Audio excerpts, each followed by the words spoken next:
Craig, I wanted to start with you with a question that I also asked Pedro. So there's a scene in the season 2 premiere where Joel and Maria are talking about the refugee policy at the Jackson settlement. Kind of given the political valence of that issue in this moment, I'm wondering if there's a message that you would want viewers to take away from that conversation and sort of how the issue will play out over the course of the season. Well, it wasn't written specifically to comment on the current political situation because it was written quite a bit before. That said, there's an argument going on in that conversation, and I love an argument. I think that the debate is the interesting part, but in the end, Maria gets that last word in, and she's right. Joel was a refugee too. In the end, we hopefully try and do our best to welcome the needy in. That's what we were all taught, in Sunday school and Hebrew school. And my hope is that when people listen to that conversation, they can see that Joel gets her point at the end. Bella, I was sort of thinking about how you're tasked this season with sort of fast forwarding a character 5 years that you kind of already settled into in season 1. But it's also been 4-ish years since you sort of started shooting the role. I'm wondering if there was something about that sort of period of evolution in your own life that helped you kind of like home in on how Ellie is different now from when we left her last. Filming season 1, I feel like I grew up.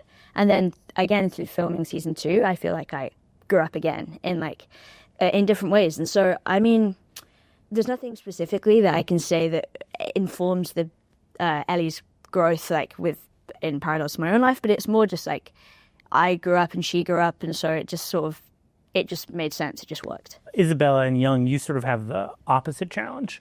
You're jumping into the show new, but you have to play characters who sort of already feel familiar from moment 1. I'm curious kind of like what sort of rapport building activities you did with Bella to sort of like get that feeling of people who've known each other for a long time, even though we're meeting them for the first time in like the opening episode of the season. Yeah, I mean, with you, I don't know. I just feel like we were both we bonded on the fact that we were just terrified to be there. And yeah, and in Bella, we didn't really have much time to get to know each other. So what you're seeing really is just raw chemistry. It's just the way that it was from the day that we began. And that's honestly thanks to Craig and Neil, because they read the room. They knew what they were going to get. And it was just our job to sort of trust it.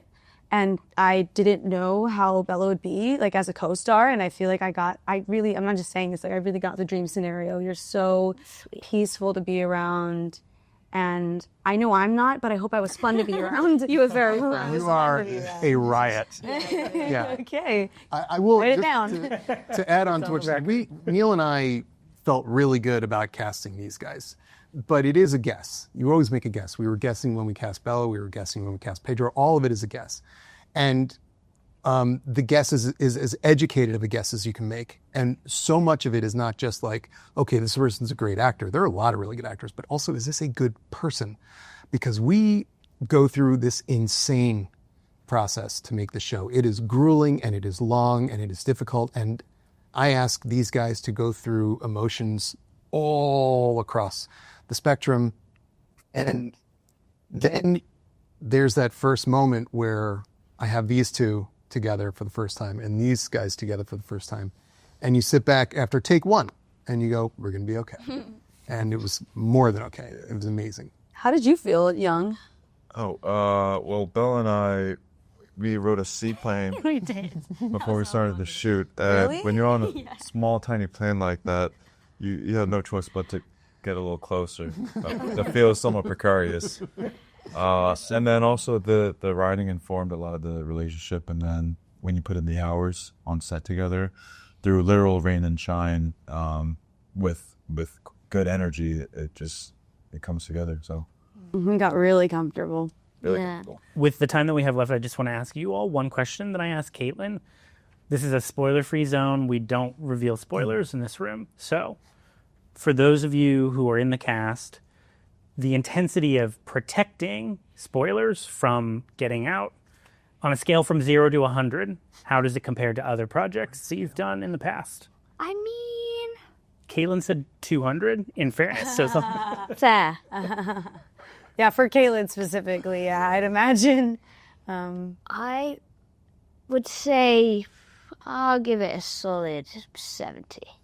It's good. I like it when people ask me a specific question about the show. I'm like, well, you're gonna have to wait and see. It feels there's some like superior feeling of like knowing what's gonna happen, like knowing the answers and being like, well, you just have to wait and see. People get so mad, like, just tell me. Yeah. So I'd say a 70. I quite enjoy it in a sick way. Okay. What about you guys? It's weird. I don't have that problem. It's 1 million for me. 1 million. I just seem like an oversharer, but for me, it's honestly like 20. okay. That's why. Maybe It's the 20. It's 20. We can get it to 30. I am an oversharer, just We're not going on to get it to camera. 30. Young? I'd say 50. 50. Yeah, there's some pressure because I think a lot of the stories about what happens, but the thing is, people who've played the game know essentially what will happen, but I think it's still a big mystery on how it goes down, and I think that's the genius of the show. Just going to be really fun to watch.